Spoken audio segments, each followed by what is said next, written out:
You're listening to Hackers to Founders with Chris Magistrato. So then I thought, okay, we need to build something that can, actually eliminate human errors. And that is the point when I thought about my company, that we need to start something that can actually, fix this issue.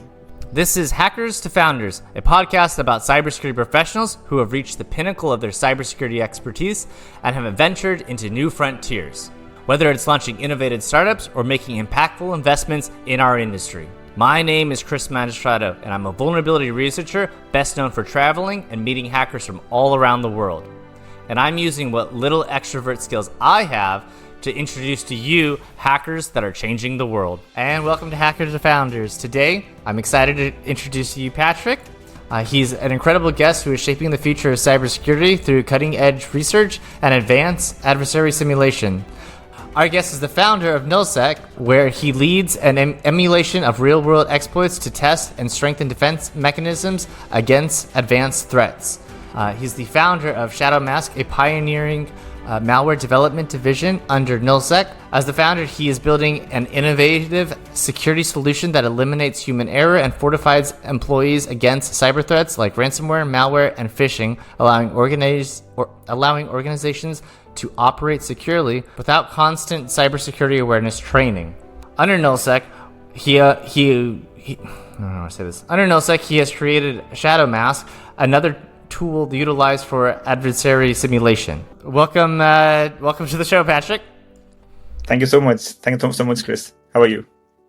I'm doing great. Today is a terrific day. It's Tuesday, and we're getting through the week, just as we always do. And don't forget to like, comment, and subscribe to the channel. It really helps. And if you're on Spotify, please give us 5 stars. Thanks.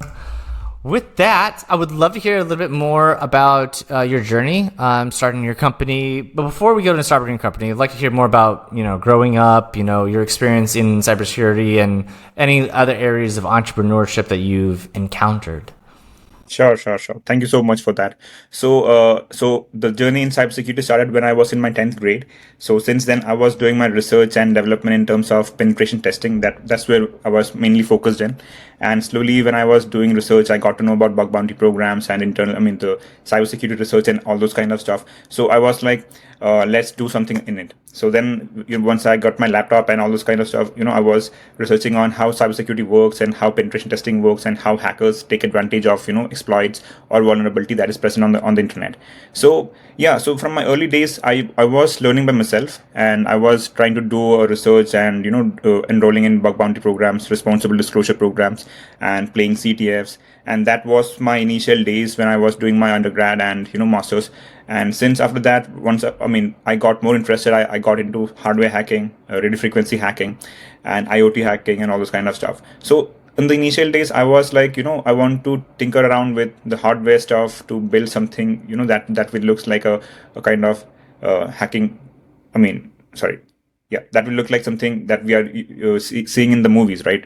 We are actually in some kind of hardware in some devices, and we can get remote access. So I was more curious in terms of hardware hacking. Then I got into web application penetration testing and all those stuff. So it was quite interesting, and I did my masters.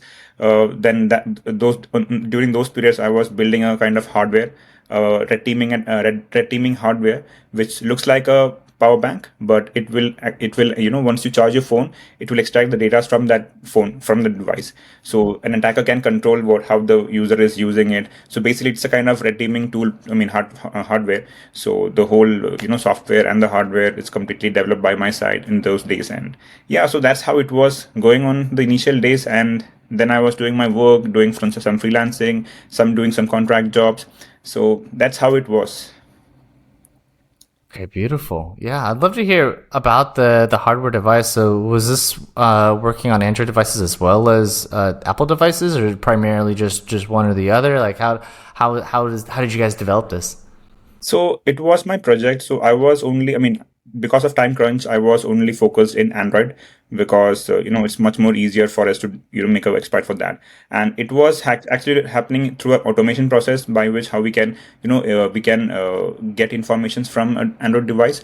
But once we bypass that security feature, then we can actually get all the information, the shell access, the access to microphone, access to cameras, and all the internal data. You can name it. So that's how it was. Yeah. That's very nice. Very cool. And then what the contracting type of work that you've done after that, did those skills help you develop into your company? And what did that look like in terms of Yeah. those transferable skills? Got it. So after, when I was doing my freelancing and contracting job, that's the point when I realized that, the clients which interacting with, they were having something very similar and very common in all the organizations, even if it's cybersecurity company, even if it's a non-cybersecurity kind of businesses, right? So the main common problem was, even though the companies are having security solutions in their company, like antivirus, anti-malware, EDR, still they are getting hacked. So this is the point when I realized that there's something still happening, because there are multiple cybersecurity solutions out there, in hardware security, in application, in server management, in firewalls and everything, but still companies are getting hacked. So this is where I got to know that human security is a point where most of the companies are not focusing. So this is where I thought, if we can find a fix for human security, this is where we can actually find a big place where we can actually get some we can actually fix some issues. So, when I researched about human security, most of the thing which I got was cybersecurity awareness training program. And in a company, the main problem itself is, there are multiple domains in the same company, right? HR, financials, and business development. So these people are not completely focused on cybersecurity. They just want to enroll in the cybersecurity program and they just want to finish that program. That's it. But soon after they finish the program, they are like, completely not thinking about cybersecurity after that. This is where the most, the major loophole is happening. So then I thought, okay, we need to build something that can, actually eliminate human errors. And that is the point when I thought about my company, that we need to start something that can actually, fix this issue. So then I thought, okay, how can we do this? So then I thought, by creating, 95% of time we are using browser, right? So then I thought, okay, browser is a good sweet spot where, we can actually build an enterprise AI browser that can actually eliminate human errors. So that is the whole point of our company. So that is where our NullZec is completely focused on. So it will work in such a way that even if as a user, you are using your browser, right, our browser, in that scenario, even if you make some mistakes, for example, you visited some phishing websites and you are not aware of that. So normally, as a human being, we need to be aware that if this is a phishing page or not. But in this, through our browser, it will automatically detect if it's a phishing page, it will block it. And in some scenarios, for example, if you are downloading some documents from internet, from emails, or from Drive, anywhere. So in that scenario, also, when you're downloading some files, we have multiple layer of checkings. Sandboxing, checking, dynamic analysis, and all those kind of stuff is happening in the backend. And then we will analyze that if the file is having something malicious or not. And to make it more clear, we can open the browser, whatever file itself is on the cloud, on the browser itself, and then we can view it. So in that scenario, if any hacker is trying to get any information from you, he cannot get it, because it's on our secure clouds running. The file is running on the secure clouds. And we are actually creating an air gap system from your end user system to your cloud browser. So that's how we are actually trying to create an air gap system, because the moment the file is inside your computer, then the malware can be infected the whole system. So that is how we are trying to create. So in a nutshell, we can say that our browser is having all the antivirus, anti-malware, and EDR functionality built into this browser itself, so that in any instance, if the user is making any mistakes, it will be contained on the cloud itself. Got it. So, okay. Yeah. So is this in terms of like the mitigation or risk of exploitation? You guys are utilizing like a different set of virtualization, kind of similar to like how Cubes does per different cube. They're called cubes per cube, where if you download something, it's only going to be in there and it won't affect the rest of the system. The same way that if we download a file, utilizing your guys' tool, it downloads it on your guys' server, it runs it on your server, everything happens on your server, so it doesn't actually affect the user and everything on their end. Is that correct? Yeah, it's something like that, because when we are downloading some files, the main problem itself is it will pass through secure web gateways and all the filtration process. But from a hacker's perspective, we can bypass them also, right? So it's a kind of containerization by which we are isolating each and every devices or each and every files, and we are checking it manually. Not manually in sense, not manually, but we are checking it through our automation process. So by that, we can actually dismantle the whole file, and we can check what kind of things are happening in the backend. So that's how we are trying to figure it out. Yeah. Very cool. And then who's your guys' target audience and who you are trying to work with as far as client goes? Okay, so our target audiences are literally everyone, because everyone are using browser, but it's B2B. We are focusing on B2B, where healthcare sectors, financial sectors, business development, consultancy firms, research and development field in education sector, and of course education sector is also there, and law enforcement. So we are actually looking into all those sectors, because who are using browser extensively. We are focusing that domain. So yeah. That's how we are looking into it. Users that are using Unix and Linux. Is that what you said? Sorry? You guys, did you say you're focusing on users that are utilizing Unix and Linux? No. I mean, users who are using the browser for research purpose, or For research purposes. as a majority of their time. Yeah. Okay, got it. Okay, nice. Do you guys have any customers now that you guys are working with, or are you guys doing POCs or pilots projects right now? Yeah, so right now we are actually having pilots. I mean, pilot program is up, and we are actually having few clients. And we are not making some revenue right now. It's in the initial stage, but yeah, it's in the initial stage of development. I mean, it's developed, and yeah. Beautiful. That's exciting. How many people are on your guys' team developing and building this out? We have a total number of 5 developers, including front end and back end, and including me. So yeah, it's a five-member team. Okay, beautiful. And then when you guys are integrating this in terms of revenue base, that'll probably be down the line as you guys are acquiring more customers and stuff like that. Would it be like a subscription based model, like a SaaS, or something else entirely? Oh yeah, it will be a subscription based model. The pricing is not yet finally decided, and we are working on that part. But it will be a subscription based model, and it will be completely used for business purposes only. So that's the thing. And the main part is we are actually having an internal malware engine where all the backend malware analysis and all this kind of processes will be happening. So yeah, we are looking into that process. Okay. Are you guys utilizing other types of technologies as well for the backend for malware analysis, whether like for VirusTotal or other types of plugins that you guys are integrating into it? Okay, so we are not we are not using VirusTotal or anything like that, because whatever we are building is all in-house. The main concern is that as a cybersecurity company, we cannot rely on other companies on integrating it with our solution, because the main problem with VirusTotal itself is everyone are using it, right? And we ourselves were able to bypass VirusTotal, their detection and everything. So if we are also using it public library, then it will actually cause a big serious problem. But if you are building it in house, we can actually analyze the file, and even if it's a zero-day malware, or even though the malware signatures are not known, we can still catch them, because VirusTotal catches only known malware signatures. So it cannot catch new malwares. Are you guys not catching known signatures then? Yeah, of course we are catching known signature also. That is a basic priority. But the main problem is where the signatures are not known. That's where we are trying to catch them. And zero-day malwares, it is VirusTotal cannot do that. So we are trying to build something that can catch everything. And and this is in terms of malware engine. But apart from that, we are actually implementing zero trust architecture also, by which even if a hacker is getting your backend access, he cannot literally have any of the access to your browser's backend, because it's a cloud browser. There can be a high possibility that hackers can infect individual browser also. But the moment the hacker hacks the browser, it will destroy itself. I mean, the browser will have a self-destruct feature where we will detect if any intrusion happens. It will destroy the whole browser itself and create a new user session for the particular user. So that is how we are trying to implement the zero trust in this browser. It's such a unique and interesting business idea. How did you guys create this idea? Yeah, I mean, the whole idea itself is for eliminating human errors. So we are not a browser based company.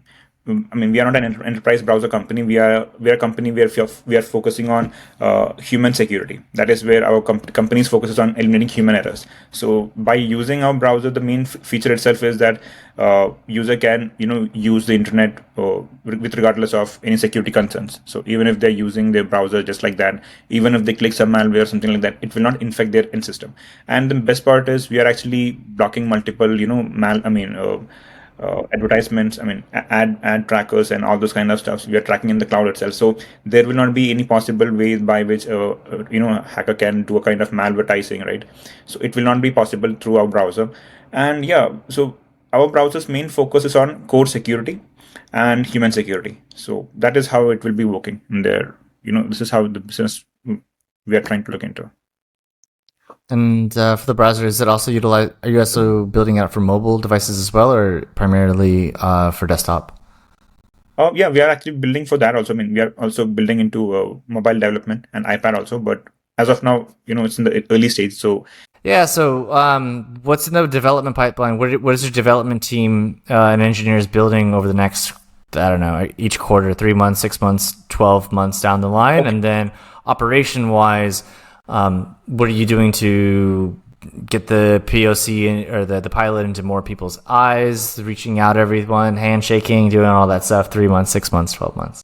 Oh, got it. So right now, to expand the development process, we have few more developers who are ready to, join us. But we need to, we are in a phase of raising investment. And once that part is done, then okay. So once that part is done, then we have planned to make it more secure in terms of building the browser from scratch.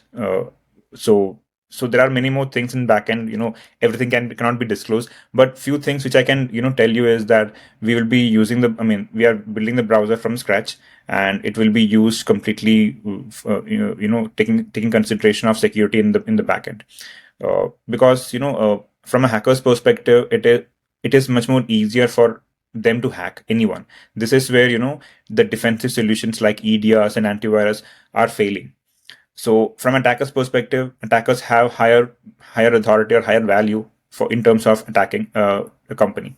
So this is where we want to think from a hacker's perspective, by which even the hackers hack your company or your solution, we need to find a way to protect that and defend that. This is where our main focus will be. So right now our team is completely into the research side, where we are actually looking into the existing market and how the attacking trend is happening, by gathering all the information from internet.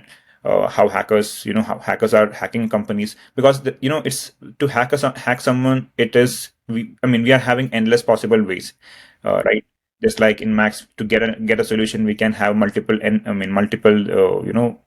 methods to have a single answer. So just like that, to hack someone, we have multiple opportunities. So we are trying to find out all the opportunities and try to make a fix for that. So right now we are actually in a phase of research where the initial MVP is done, but to make a full-fledged development, we want to have more research and more ideas on how to secure that, and we need to find some way that how the existing markets and existing cybersecurity companies are having some blind spots. So our main focus is on blind spots, and to make sure that it have more secure. We provide more security than them, and yeah, so that will be the initial plan. The initial plans for a few months, the research and everything. So, yeah. Cool. Is the majority of your team located in Canada, or are you guys international as well? Right now we are completely in Canada itself, and we are actually planning to have more people on board here itself. And recently we are opening up our branch in US also, so looking to get some developers from there also. So, we are we are right now in North American market only. The whole developer, the whole team, and everyone are here. So, yeah, planning to have more people on board. Okay, excellent. And then, have you given talks to DEF CON, B-Sides, Black Hat, anywhere about your guys' product, or are you guys looking to give different types of talks to get more outreach and everything? Yeah, of course, I have planned to appear in this DEF CON. I have planned for that also. But yeah, right now we have not gone to B-Sides or RSA or DEF CON. We have not gone there so far, but we have planned to go there and introduce our product and our company. So yeah. Okay, beautiful, excellent. And then next steps. What do you guys plan? Let's see. We're in March right now, so what do you feel like the most important? I always like to ask people this. Most important next steps. I call them MINS, MINS. What's the most important next step for you? Oh yeah, that's a cool question. So right now our main focus will be on developing the backend engine, the malware engine, and the zero trust engine, because that is the whole idea of having the enterprise AI browser. So we are actually working on that part where the backend structure itself will be more secure and more robust, because the claims which we are making itself is too big, and it will be, once we are into the market, it will be completely, everyone will be testing out, and we don't want to have any black marks or something like that once we are in the market. So the whole point itself is browser is, I mean, we can develop the browser, but the functionality that is running in the backend is where all the magic happens. So yeah, I mean, we are actually working on researching on that part and building the malware engine, building the zero trust engine, and of course we are actually integrating the AI also to do certain tasks. So yeah, we are actually building that also. So in one way or other, we are actually trying to modernize every existing softwares out there in the market and integrating into our solution.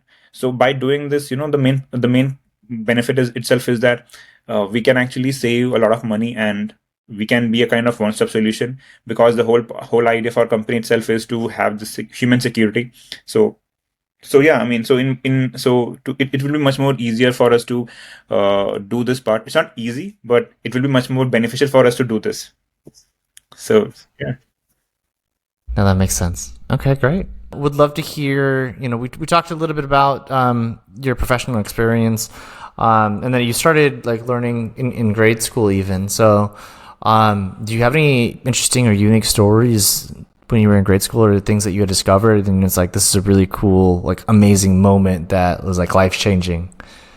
Yeah, I mean, as a initial day, I mean, when I was getting started with the cybersecurity and ethical hacking, I did a lot of stuff. I mean, doing the bug bounty programs and all this kind of stuff. One of the cool incident which I found was when I was working in a company. I mean, they were having a cybersecurity solution, and they were actually, I mean, of course, it was a running business. So I was able to find out a major vulnerability that can actually disrupt their whole business, because Yes. the whole USP itself was to protect that, protect the end user system. But I found out a major vulnerability, and it's a kind of system design flaw, which I reported them, and then only they got to know about this. And that time I was, I mean, I was getting started with that company itself. So yeah, I mean, so that actually, I think in one way or other, it changed them, and I mean, maybe it might have, it increases security also, internal security, because I think previously they had not done any internal pen testing, because of course it's a cybersecurity company, they build a security, but they have not done an internal security assessment. But when I did it through, through my own interest and my own research interest, I found out this vulnerability and reported to them, and they eventually fixed it.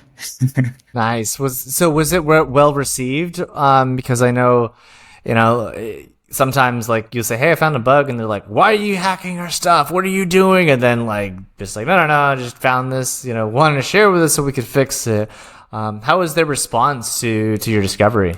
Yeah, I mean, they were very much cooperative, because they saw that, I want to do something really big. And my manager, he was also very much supportive. And when I told him, because he was my point of contact, so when I told him about this, and he suggested me that you make a report, and you can submit it to the management role, I mean, management team, they will fix it.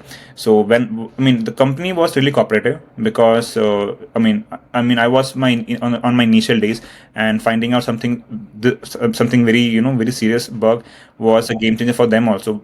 And yeah, eventually they actually, they understood that the value of internal security also.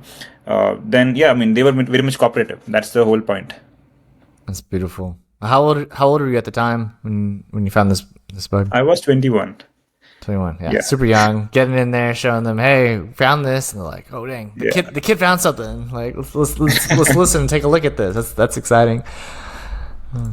And then what was your role at that company? What were you doing there? Was it security related? Yeah, I mean, so of course, so as I have mentioned, right, I was doing my pen testing earlier during my undergrad and my schooling days. But my first role was into system admin, and that is the time when I found out this vulnerability. Because as a system admin, I was having access to everything, right? I mean, so then I told my manager that give me a system with all the policies and all those security features built into it, by which I cannot access anything. I mean, basically whatever they have blocked, I cannot access that, but normally I can use it. So I told him. Then he gave me a laptop which was already having all those policies built into it. Then I tried to find some methods, by testing it. Okay, how we can bypass this. Then I figured out, okay, this is how we can bypass, and I show it to them, and he was also quite impressed, and yeah, it was eventually solved. That's beautiful. That's beautiful. The work that you were doing there, so did you work, you said you were pen testing, so were you working in doing internal pen tests at that company, or was it clients that requested different types of pen tests that you would help them out with different types of engagements? Oh, in that company, I was not doing a pen testing, but You said sorry, it was server admin. Yeah, system admin, yeah. System admin, okay. Were these like Windows servers, Linux, something else entirely? It was completely Linux because I was also familiar with Linux a lot. Initially, I was using Linux only for a long time. So I mean, yeah. So initially, I mean, they were not having any internal pen test team, and I was also not doing pen testing. It was just out of my curiosity, I just want to do some cool research things from my side. So that's why I did this. And yeah, but the best part was once I find out this vulnerability, they eventually formed a VAPT team. But again, Nice. we were not having an internal team, but I was the one who was actually maintaining that also. So yeah, I was having multiple roles in the initial days. That's super exciting. That like you helped them not just increase like this one bug, but you basically built the entire internal security posture around this, saying like, "Hey, this is something that we need to be figuring out because if we don't figure it out, the other people are going to figure it out." Which is super exciting. Yeah. That's very rare for people and individuals to be able to do that, especially going from a technical side and being like, "Hey, I found a bug," versus like, "Hey, found a bug, big deal. We should do something about this." You know what I mean? So It's true. nice. Do you know what the vulnerability? Are you able to speak and remember what the vulnerability was if it was a Linux system? Oh, it was a remote code execution by which I was able to bypass that. It was a proper code execution, and yeah, and it was a server misconfiguration also, and that was leading it to a remote code execution. So yeah, but yeah, that's how it was working that time. Yeah. Nice, beautiful. And then after that, after you were at that company, what brought you over to your next opportunity? Oh, yeah. So after that, I was planning to move. To do my masters, because I was having some big plans. After doing my masters, I want to have a lead role in cybersecurity. Because during those times, I was not having any plan to start my company or anything like that. Because I was not into business background from my any. I was not even thinking about business.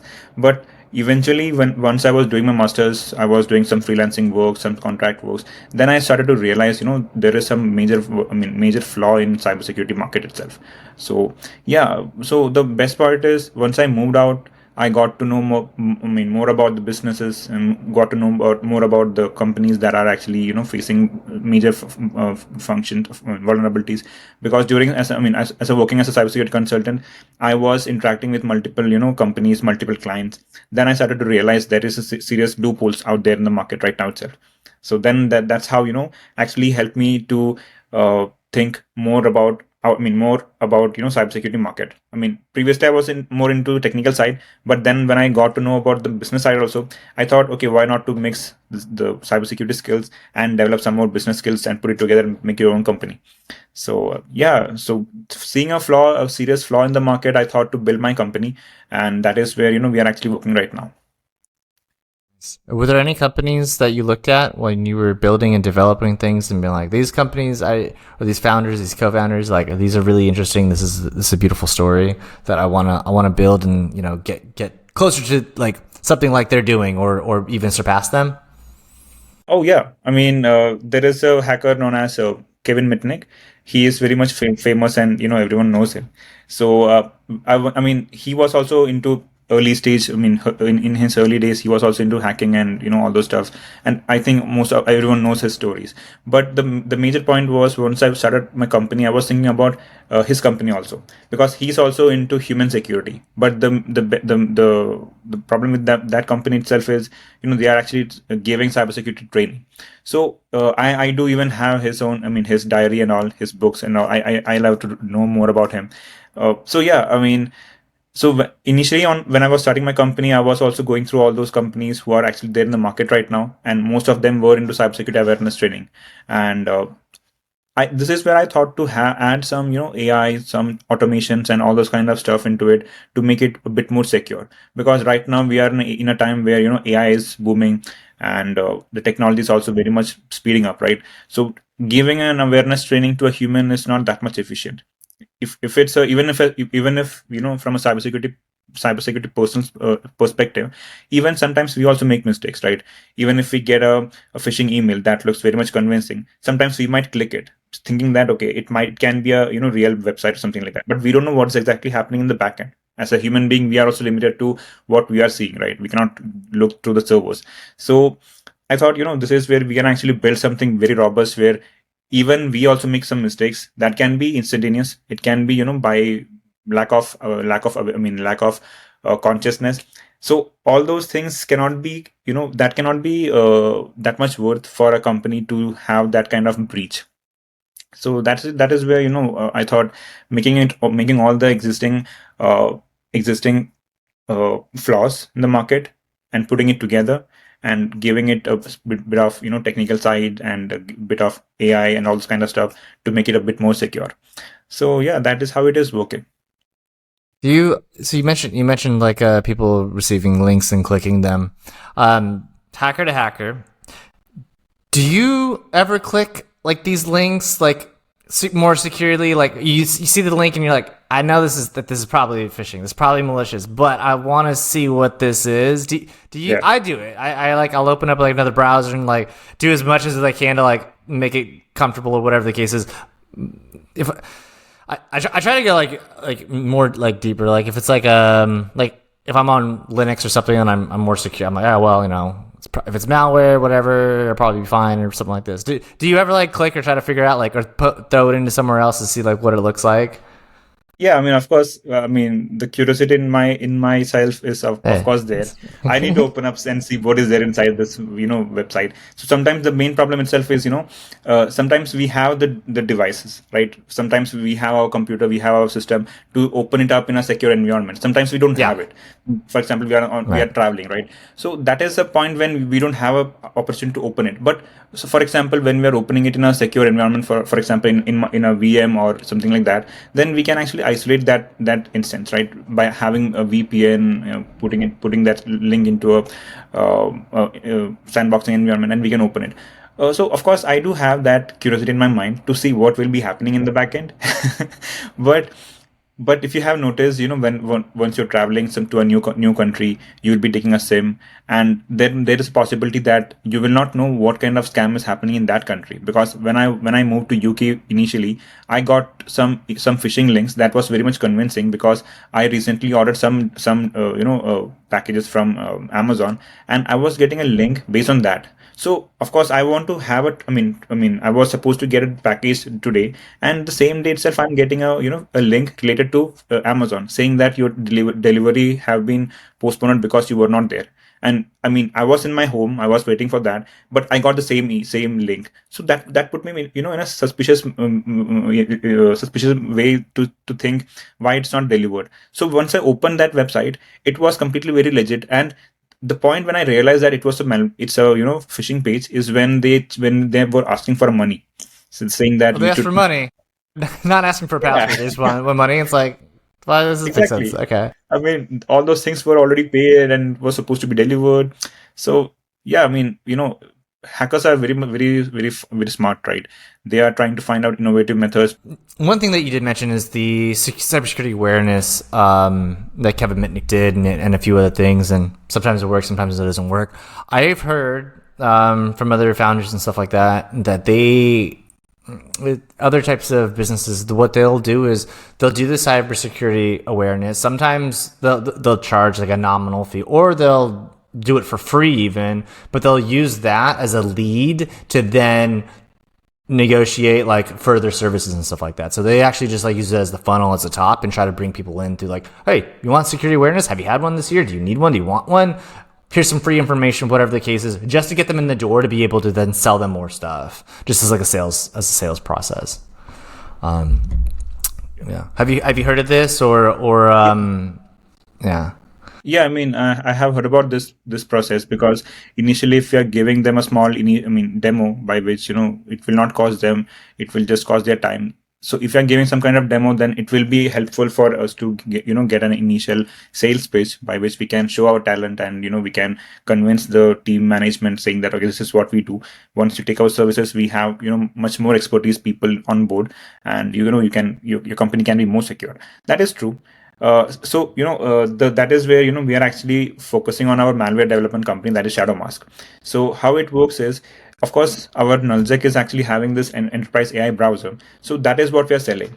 But to make sure that how we are actually protecting those, the browser itself is through our Shadow Mask, because we are having internal security auditing software, C2 toolkit, where we are actually able to build our own in-house malwares and in-house exploits that can be detected, and that can be actually detected by our in-house malware engine, because Shadow Mask, the malware development team is actually building the malware, and they are the one who's actually building the malware engine also.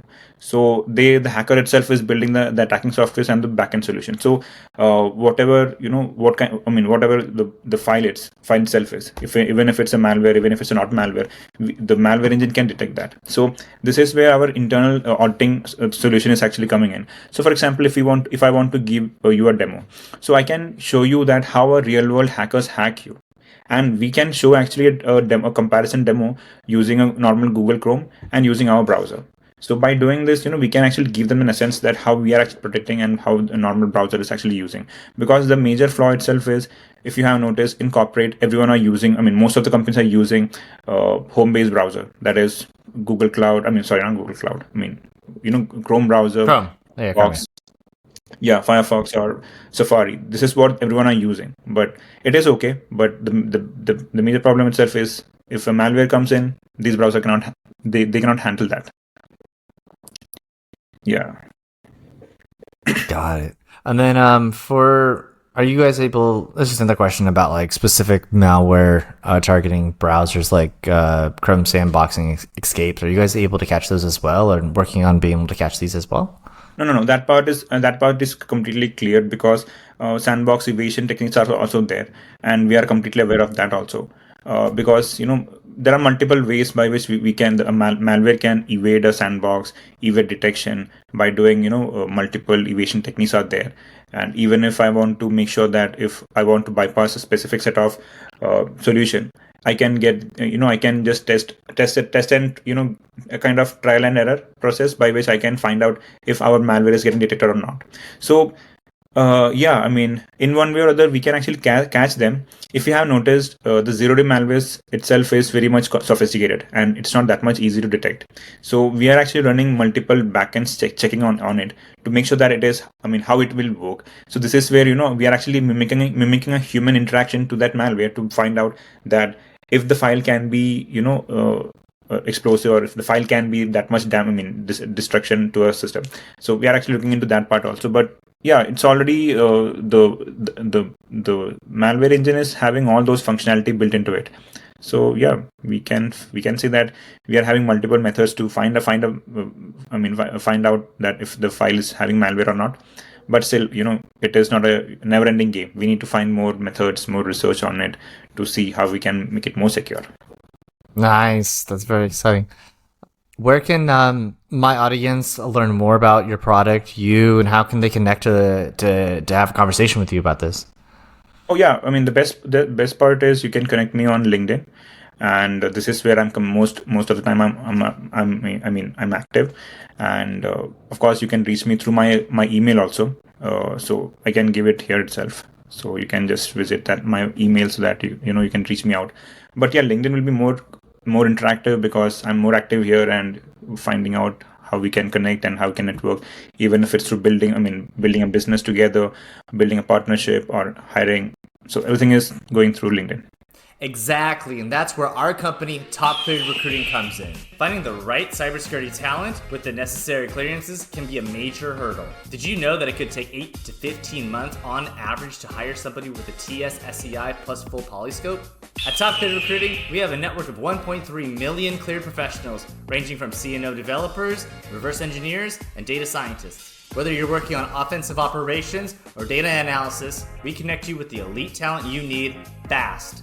Visit topcoderecruiting.com and let us help you to find the perfect candidate already cleared and ready to go.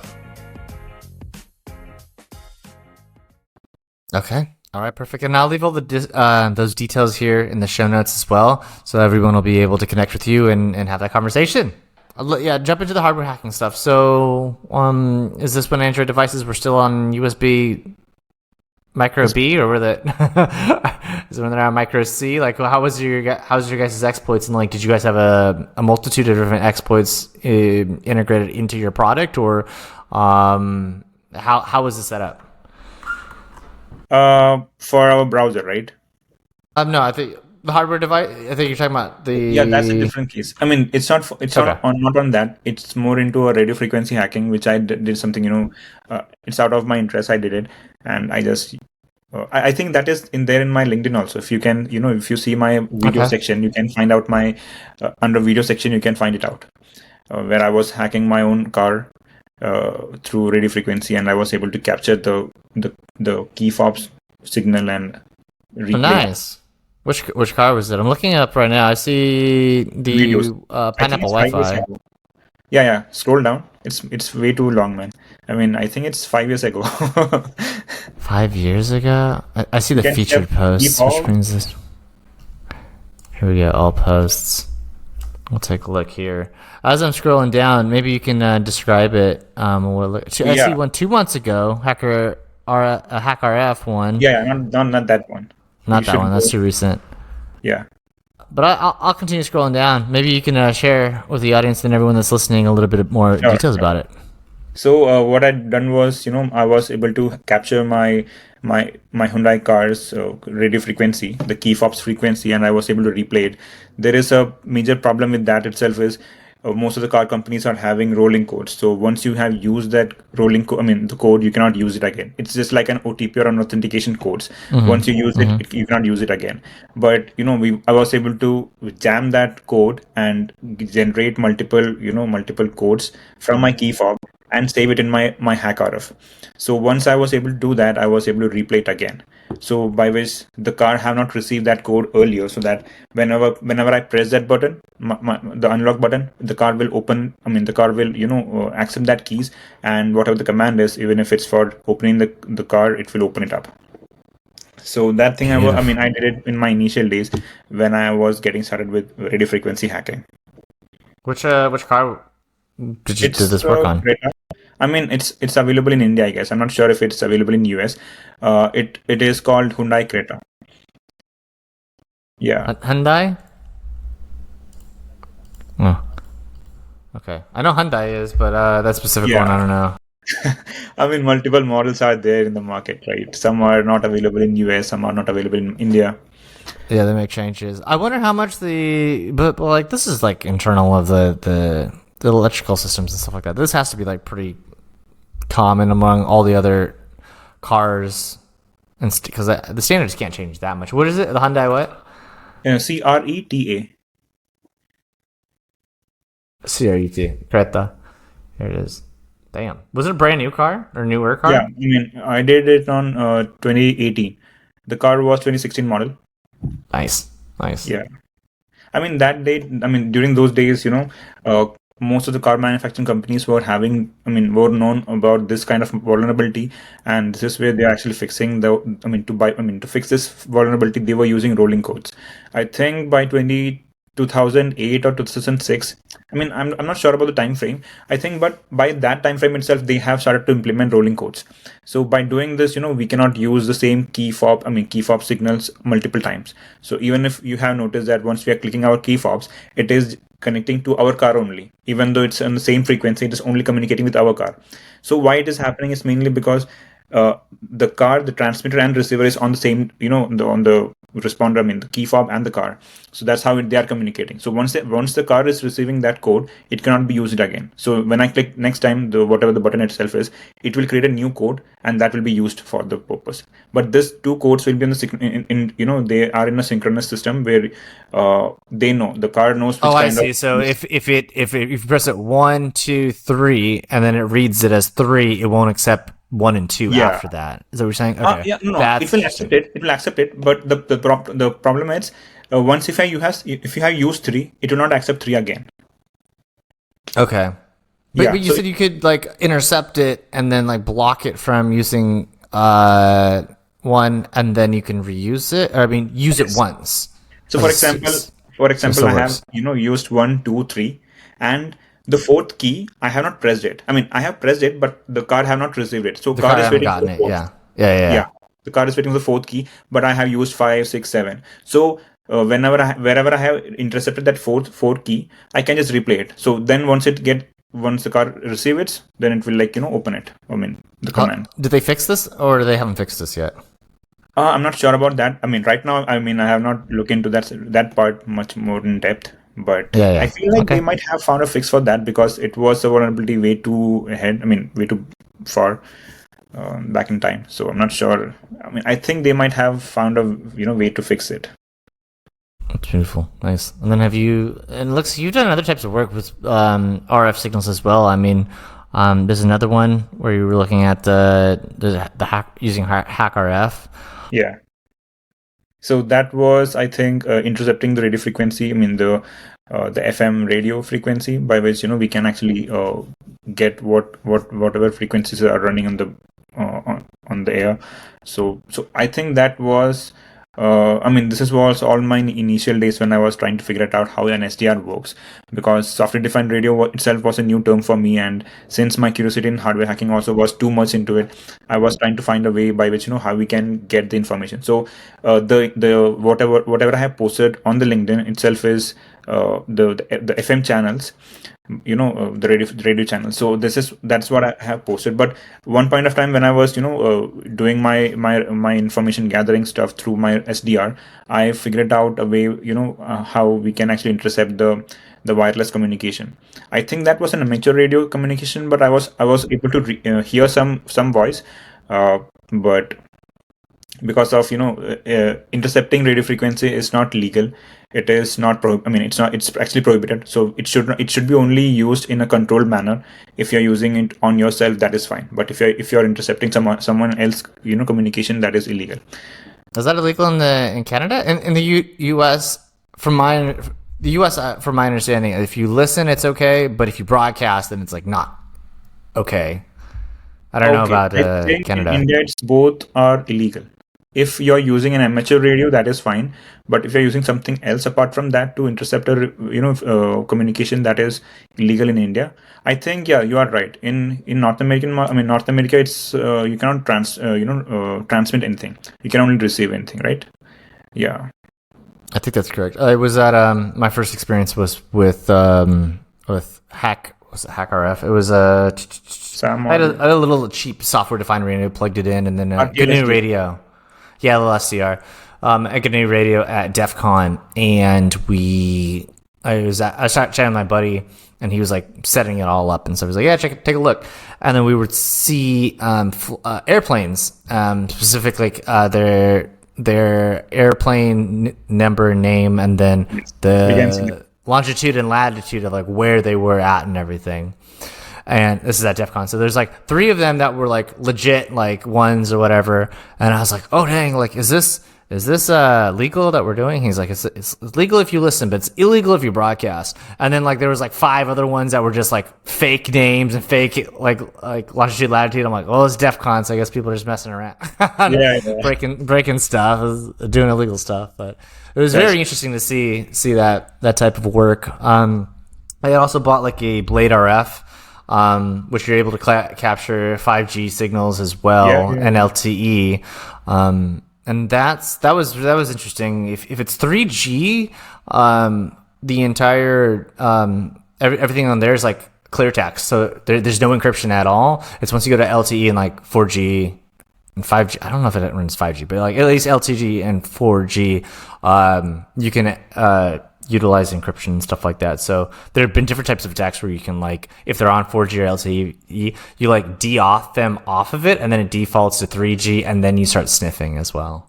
But that's true. illegal. That's also completely illegal. That's illegal as well. You can't do that. Yeah, I mean, Blade RF is having a higher level of control than Hack RF, because Hack RF is a half duplex radio transmitter and receiver, but Blade RF is a full duplex. So Full duplex, yeah, yeah, you can send and receive it in same time, just like our normal phones, right? How we're communicating. So Blade RF is actually also used for building multiple other projects. For example, IMSI catcher, if you're aware of that.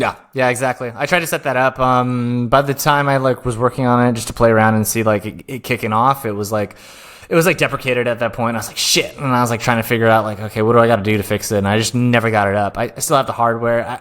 It was at this point, I'm going to tell you and my audience, is at this point I realized if I purchase a lot of money in hardware, I rarely ever use it.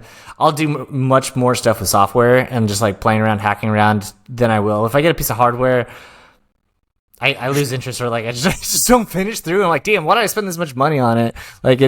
It's I don't know. It's just one of those things. I see you have what is it? Not the Blade RF. What is this thing? The Proxmark 3. Where you're able to clone. Yeah, that's super cool. That was the other thing I wanted to get. I didn't get that one as well. Did you get to play around with that as well? Yeah, I mean, I'm using that also, because Proxmark 3 itself is very much handy when you're trying to clone, replicate, or even if you want to erase a data from any credit card or anything like that. It's very much easy. But the best part is all those tools are built into one small device that is called Flipper Zero.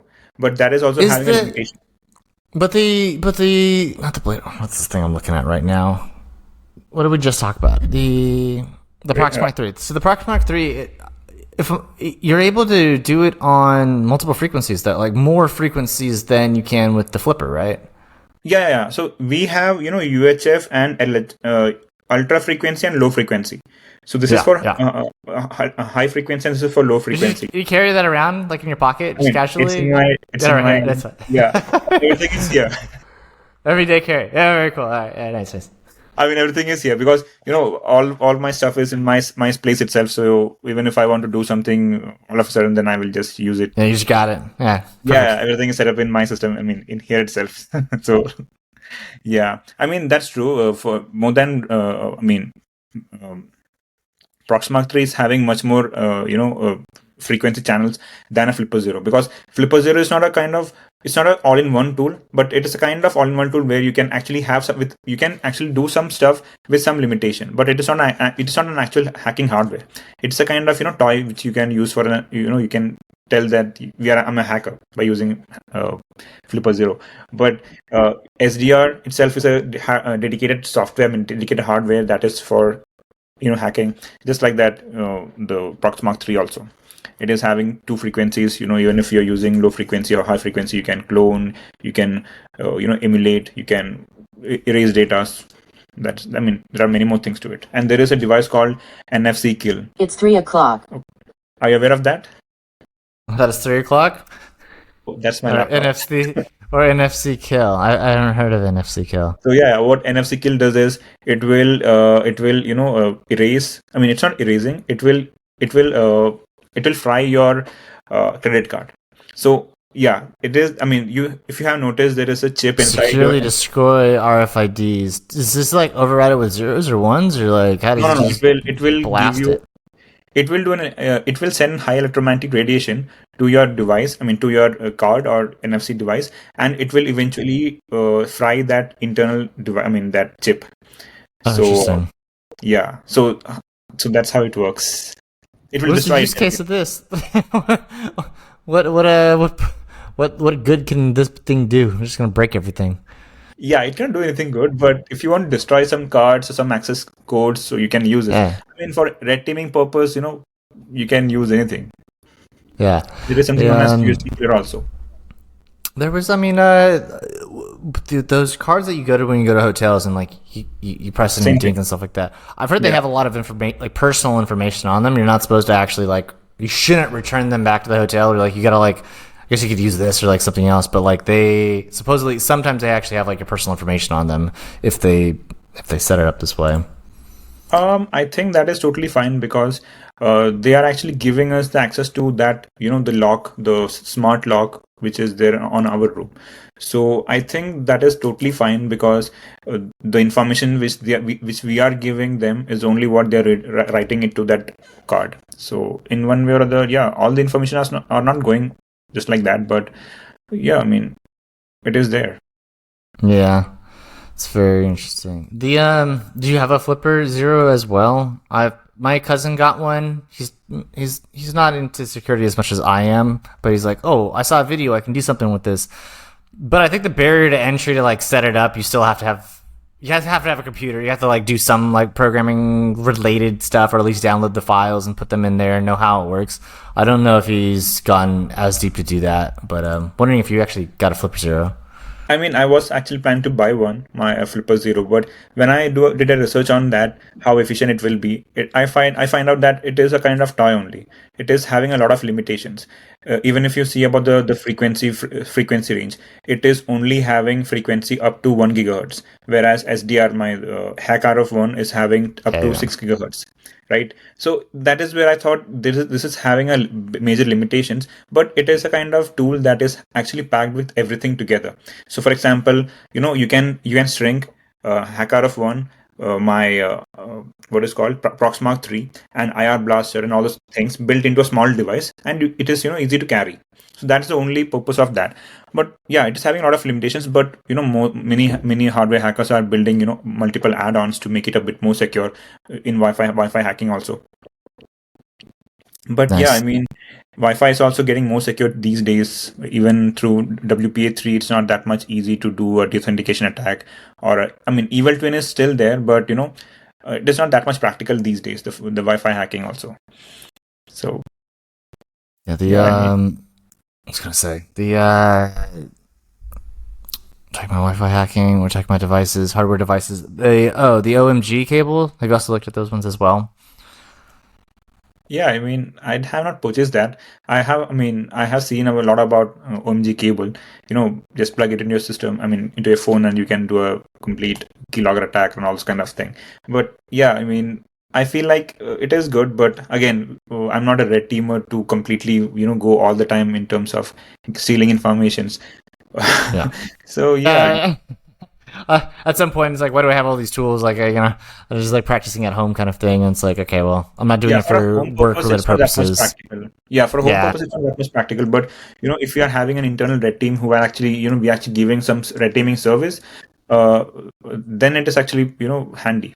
Then we can use it on the real-term purpose. And if I want to hack some companies, then we can have all these hardwares to do this. But recently, I bought lockpicking toolkits to find out. Beautiful.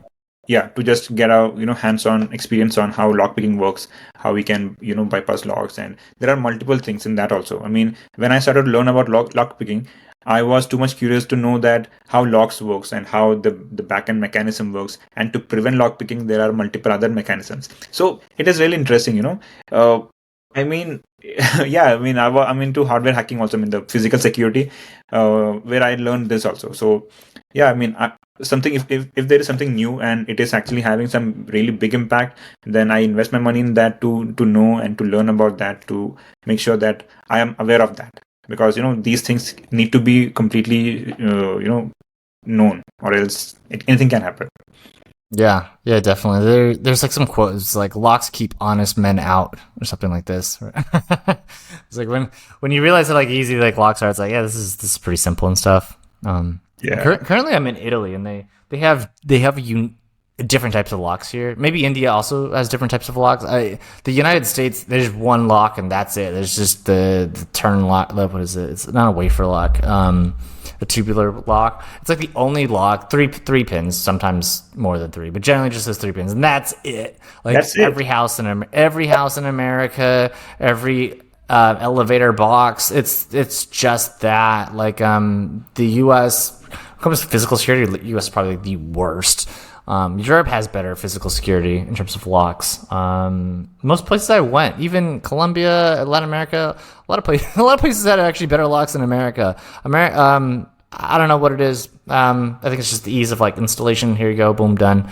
And then the other thing is like strike plates, where like you can have the strike plate, and then like if it's installed correctly, great. If not, you can kind of just jimmy it in or like pull hard, and then doors break and stuff like that. Yeah, I spent a lot of time in the Lockpick Village in DEF CON, and then I did like some of the competitions and stuff like that. It's a lot of fun stuff. It's a lot of fun, especially when you're just like go through these locks and you have to go as fast as possible. Yeah, it's a lot of fun. If you like also like hardware hacking stuff, there's one village at DEF CON that does the what is it called? Bomb diffusion. So basically like it simulates like, oh, there's a bomb here, and then you have to figure out where the sensors are. There's a magnetic sensor, light sensor, weight sensor, a few different sensors that you have to play around with and figure it out and stuff like that. So we did that. I got to the finalists on that as well with my buddy and me, and that was a lot of fun. Those are some of the fun things. Have you done any of the competitions or things at DEF CON, or played around, run around? Yeah, I mean, I have not, participated in DEF CON yet, but I really have a wish. I mean, I really wish to participate maybe this year. Yeah, definitely this year. Come out this year. Yeah, I mean, looking forward to it. Yeah. So yeah, I mean, I have a plan to visit DEF CON to meet multiple hackers, because this was in my mind for a long time, and yeah, I mean, to get a good network and to know more about hackers and all those things. Networking, connecting with people. Yeah. That's my main intention, to have meeting with them and see how it goes.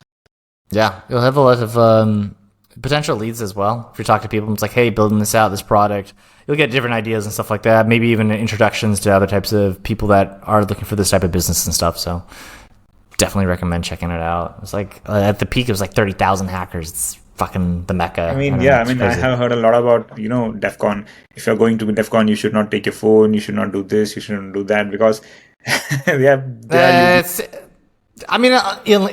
if you are doing things where you're worried that like a 3-letter agency is going to be looking at you, like and I'm talking like you're doing a lot of work, hundreds of thousands of dollars, if not millions of dollars of work. Yeah, then you got to go really high OPSEC. If you're just regular user, yeah, you're fine. Like no one's gonna like care too much and stuff like that. There's no, you're fine. It's like anywhere else that you go and stuff like that. You just be more secure. Just be secure about your stuff. I don't know. Yeah, because there are multiple vulnerabilities that are existing, which we are not know. Which is not known, right? So that can be there. That is where I was thinking that, for example, a kind of SIM jacking or SIM spoofing. So SIM swapping, very popular now amongst the kids. When I say kids, I'm talking like 15-year-olds and stuff like that. So, some lore. I've been watching a lot of cybercrime documentaries and stuff. And like, there's these kids that are like on Fortnite and other types of games and stuff like that. And they're like, oh, I want to get in, like, I hate this guy or whatever. Like, I want to get into his account. So then they will try to like, get into their user account and stuff like that, and they're figuring out that, oh, if I contact like AT&T, those are mobile. There's mobile companies in the United States, AT&T, Verizon. If I contact them and I say, hey, I want to change my phone number or whatever the case is, or I wanted to put it on this phone, that the person at the place will sometimes do it if you coerce them, if you pay them, or do other types of stuff. So then they'll do that over, and then they'll be able to say password reset, send me the SMS, now I'm in, and then they get access to the account and do everything else. It's in terms of cybercrime, they shift from like doing video games to then doing like crypto heists and stuff like that. And it's like, well, if I do this, I can get into this guy's crypto wallet and then go this way. So it's been a progression of like crime moving towards that way. In terms of people actually like targeting you for these types of attacks, I wouldn't really worry about it. That wouldn't worry. I think I'd probably just turn off SMS in terms of like your multi-factor authentication. Just have like an authenticator or something else, and you cleared up like that entire attack vector. Yeah, because there was a very famous attack that happened in India itself, which I also got to know very recently. what happened was there was some kind of vulnerability inside the SIM itself. I think, is it on SIM or the communication channel, the SS7? I'm not sure where it was, but what it was doing is, even if I don't know your number, even if I send a text to your number, right? I mean, for example, I know your number and I'm sending my text to your number, and that you're not doing anything. That message can actually cause damage, and I can get access to your phone. I mean, your complete phone. So there was a vulnerability that was not known for a long time, and after I think it was there for a while, for 2 years, and then only some researchers found out that this kind of vulnerability exists, and whoever have got that message or that kind of message, their phone was completely compromised. I mean, this is where we are not aware like what kind of attacks can be there. I mean, possibly be there. Even it can be based on Android, it can be based on iPhone. So we don't know. So there's a few, I don't know about this particular one. If you send me the information, the link, I'd love to take a look at it. I know that there was like an old one with the iOS in the Messenger. Like if you send a specific message, like the Unicode, it would like actually shut off the phone. Oh, yeah. It was so funny. I had my friend. Me and my friend, we both had iPhones, right? And I said, hey, like, send me it. I want to see if it works. And he sent it, and it didn't work on mine. I'm like, oh, that's crazy. So I copied it, pasted it back to him, and then shut his phone off, but mine's is fine. I was like, you should update your phone. I don't know.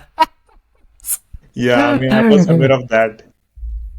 In terms of mobile malware, though, so like there's companies like NSO. Are you familiar with NSO at all? Yeah, so they have Pegasus and everything. Yeah, so like those ones, they'll have like zero-click malware, and so zero-click, right? So don't need anything, no interaction, hit you and you're fine. However, these pieces of malware are ODAs specifically, the ODAs that are loaded into them, it's worth millions of dollars, like $2 million, whatever else.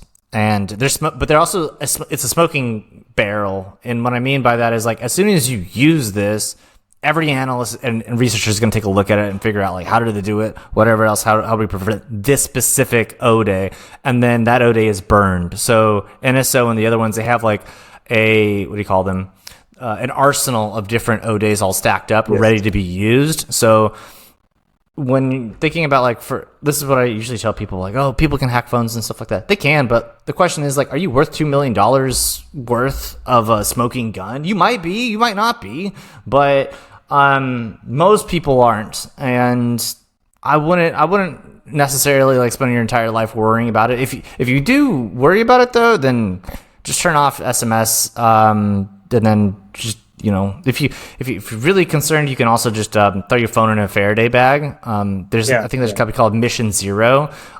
They line the side of their material with copper nickel, so copper and nickel, and it creates Faraday bag.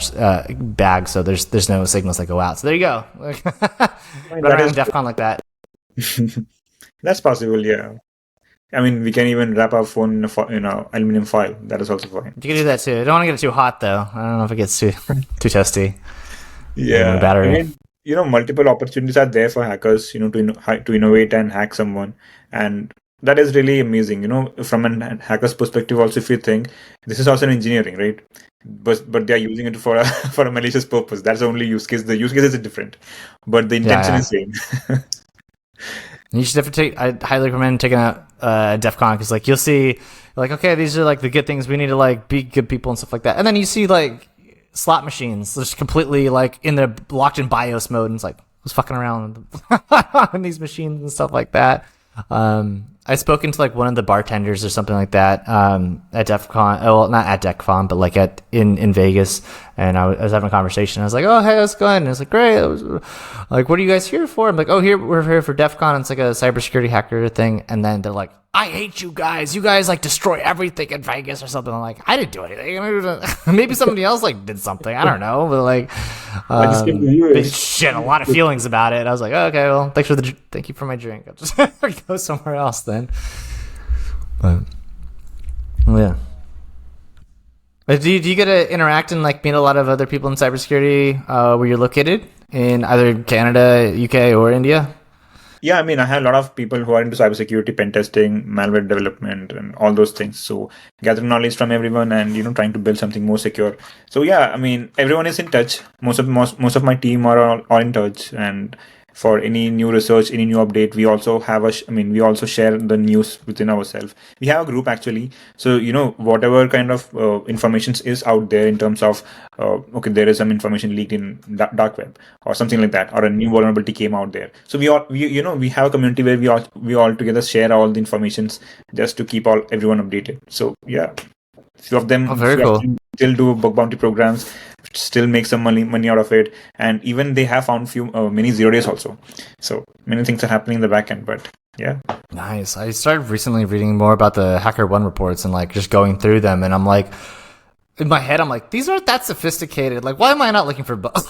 It's like, this is how you found something, and this is how much it's worth. Like, the more I read them, I'm like, well, I just need to like start playing around more because yeah, it's like some of them are pretty easy. Some of them are quite like different and unique, and those are the most interesting ones because then I'm just like, wow, I would have never thought about that. But now that I'm thinking about it, I wonder how many other servers might be vulnerable and everything else to this. Yeah.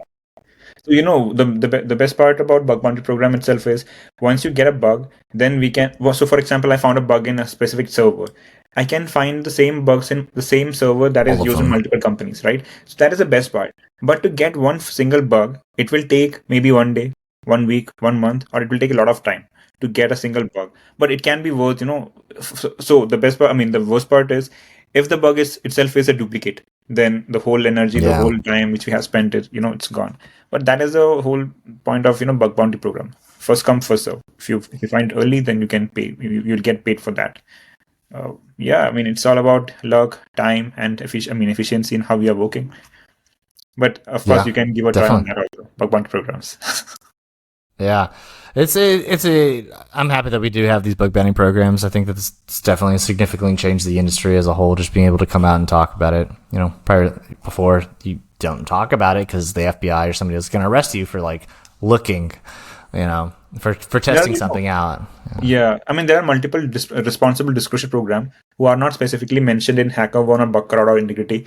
You can find responsible disclosure in the Google itself, and you can find out whichever companies and are providing, internal responsible disclosure program. Yeah, for That's example, interesting. Yeah, this is out there. So in this, you can find a lot of companies who are not listed on any of the bug bounty program websites. They have an internal bug bounty program. So responsible disclosure, if you type it in Google, you can find a lot of companies who are having responsible disclosure in their website.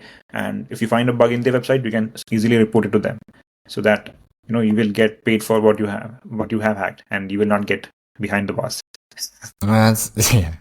That's super interesting. I didn't know that. That's cool. Then you can increase the scope of range for your different types of tests and stuff like that. That makes sense. That's cool. That's really cool. Actually, there should be like a GitHub repo where you can just like say like these ones hit them and stuff like that. Make it easier for researchers just internally. All right. So we talked about a lot of things today. We went through the history of your work in cybersecurity, at least talking about the work that you did in radio frequency, the works that you've done in other areas as well, what you guys are building. Super exciting to hear about your guys' malware engine, to be able to detect and figure out things, especially O days before they are discovered, and how to prevent and mitigate the issues that are caused by human error, by having a third wall in between, another wall in between them, on a zero trust network. So thank you so much for sharing everything today, Patrick. It's been a beautiful time speaking to you. Was there anything else that you'd like to say, give a shout out to anybody, or anything else that you guys are going on in your life and everyone else's life? Yeah, thank you so much for having me here for this podcast. And I'm also really happy to, share my ideas, share my vision, and do a collaborative communication together. And we have actually learned a lot from your side, from my side, and I'm actually happy for that. And yeah, of course, to reach me out, you can reach me out on LinkedIn, and I'll mention my email also. So you can reach me out there also. No problem with that. So yeah, that's pretty much it. All right, perfect. I'll put everything in the show notes so everyone will be able to contact you. Patrick, thank you so much for your time. It's been a pleasure to having you on the show, and we hope to hear from you again. Thank you so much, Chris. Have a great day. My brother. Yeah, cheers.